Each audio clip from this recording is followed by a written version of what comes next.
NEET UG paper leak case में बिहार में सियासत थमने का नाम नहीं ले रही है। शिक्षा मंत्रालय के संयुक्त सचिव गोविंद जायसवाल ने कहा कि 9 लाख छात्रों ने यूजीसी नेट परीक्षा में भाग लिया था, जिसे एनटीए ने 18 जून को आयोजित किया था। मंत्रालय ने देखा कि परीक्षा से धांधली होने की संभावना थी, इसलिए मंत्रालय ने परीक्षा रद्द की और जल्द ही नई तारीख का ऐलान किया जाएगा, ऐसा कहा जा रहा है। एनआईटी पेपर लीक कांड का मास्टरमाइंड अमित आनंद पुलिस गिरफ्तारी में है और उसने पुलिस के सामने अपना गुनाह कबूल भी किया है और बताया कि परीक्षा से एक दिन पहले पेपर लीक हुआ था। इसके अलावा वह कई और पेपर भी लीक करवा चुका है।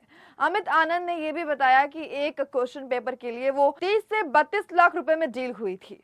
पुलिस को उसके घर से कुछ पेपर और आंसर शीट जली हुई मिली थी। अमित ने पूछताछ में कई और अहम जानकारियां भी दी। इस मामले में अचानक मंत्री और तेजस्वी का नाम सामने आने से हर कोई ये जानना चाह रहा है कि आखिर इनका इस केस से क्या कनेक्शन है। नमस्कार, आप देख रहे हैं न्यूज़ 15 और आपके साथ मैं सुम्बिका। अब उप मुख्यमंत्री विजय सिन्हा ने इस मामले की उच्च स्तरीय जांच का आदेश दिया है। उन्होंने पथ निर्माण विभाग के ऊपर मुख्य सचिव प्रत्यय अमृत को इसकी जिम्मेदारी सौंपी है। इतना ही नहीं, विजय सिन्हा ने तेजस्वी यादव पर भी गंभीर आरोप लगाए हैं। उप मुख्यमंत्री ने कहा कि तेजस्वी के पीएस प्रतिमा के कहने पर भी पेपर लीक मामले में शामिल एक कैंडिडेट के लिए एनएचएआई के गेस्ट हाउस का दरवाजा खुलवाया था। पूर्व उप मुख्यमंत्री ने कहा कि तेजस्वी प्रसाद यादव के निजी सचिव प्रीतम ने सिकंदर प्रसाद यादवेंदु के परिजनों के नाम के गेस्ट हाउस के रूम बुक करवाया था और वहां ठहरे छात्र अनुराग यादव के नाम के आगे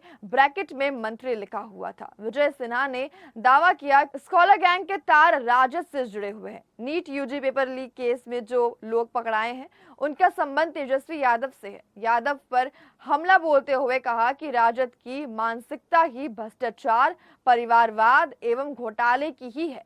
हालांकि इस मामले में तेजस्वी यादव का या राजद की ओर से अब तक कोई प्रतिक्रिया सामने नहीं आई है। नीट पेपर लीक केस में जूनियर इंजीनियर सिकंदर प्रसाद यावेंदु को पुलिस ने गिरफ्तार किया है। गेस्ट हाउस के एंट्री रजिस्टर में जिस अनुराग यादव का नाम दर्ज है वह सिकंदर का रिश्तेदार है। अनुराग यादव को भी पुलिस गिरफ्तार कर चुकी है। उस पर आरोप है कि उसने ही गेस्ट हाउस से कैंडिडेट को लेकर सेफ हाउस पर गया था। इसी सेफ हाउस में 24 घंटे पेपर रटवाया गया था। सिकंदर ने अपने कबूलनामे में बताया कि पेपर लीक केस में आरोपी नीतीश कुमार और अमित कुमार ने मुझसे कहा था कि हम लोग नीट, बीपीएससी और यूपीएससी के साथ अन्य प्रतियोगिता परीक्षा का पेपर लीक करवाते हैं और कैंडिडेट को रटवाते भी हैं। हम दोनों मिलकर कैंडिडेट्स को पास करा देते हैं। नीट का पेपर भी 24 घंटे पहले कैंडिडेट्स को रटवाने के लिए मिल जाएगा। मेरा यह बयान साक्ष्य के रूप में माननीय न्यायालय में लाया जाएगा।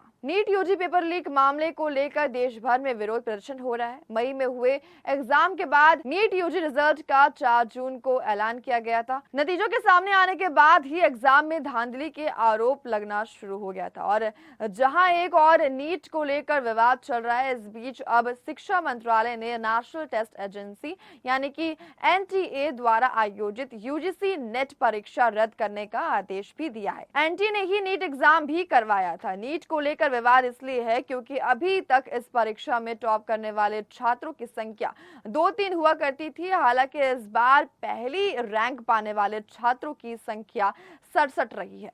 एनटी की तरफ से कहा गया कि ग्रेस मार्क्स की वजह से छात्रों के मार्क्स बढ़े हैं। फिलहाल ग्रेस मार्क्स की व्यवस्था को रद्द कर दिया गया है। साथ ही जिन छात्रों को ग्रेस मार्क्स दिया गया था उन्हें अब दोबारा पेपर देने या फिर बिना ग्रेस मार्क्स वाले नंबर स्वीकारने का ऑप्शन मिला है। आम आदमी पार्टी ने 19 जून को केंद्रीय शिक्षा मंत्री धर्मेंद्र प्रधान के घर के बाहर प्रदर्शन किया। उधर कांग्रेस ने भी नीट यूजी एग्जाम में हुई अनियमितता को देखते हुए राष्ट्रव्यापी प्रदर्शन बुलाया है। दिल्ली से लेकर कोलकाता और हैदराबाद से लेकर मुंबई तक लोगों ने सड़कों पर उतरकर प्रदर्शन भी किया। सुप्रीम कोर्ट में भी इस मामले पर सुनवाई हुई, जहां अदालत ने परीक्षा को रद्द करने की मांग को खारिज कर दिया है। अदालत ने कहा कि काउंसलिंग प्रक्रिया जारी रहने वाली है। वहीं इस पूरे विवाद की वजह एनटीए है, जिसकी विश्वसनीयता पर सवाल उठ रहे हैं। यहाँ गौर करने वाली बात यह भी है कि नीट एग्जाम करवाने की जिम्मेदारी सीबीएसई के पास होती थी, लेकिन फिर शिक्षा मंत्रालय के तहत एनटीए को ये जिम्मा सौंपा गया। एनटीए देश के कुछ इंपॉर्टेंट एग्जाम्स को करवाने का काम करती है। हालांकि पेपर लीक के बाद इसकी साख पर सवाल उठना खड़े हो गए हैं। तो हमारी आज की इस जानकारी में बस इतना ही। अब इस पर आपकी क्या प्रतिक्रिया हमें कमेंट सेक्शन में जरूर बताएं। साथ ही देखते रहिए द न्यूज़ 15। वीडियो को लाइक, चैनल को सब्सक्राइब करना बिल्कुल ना भूलें।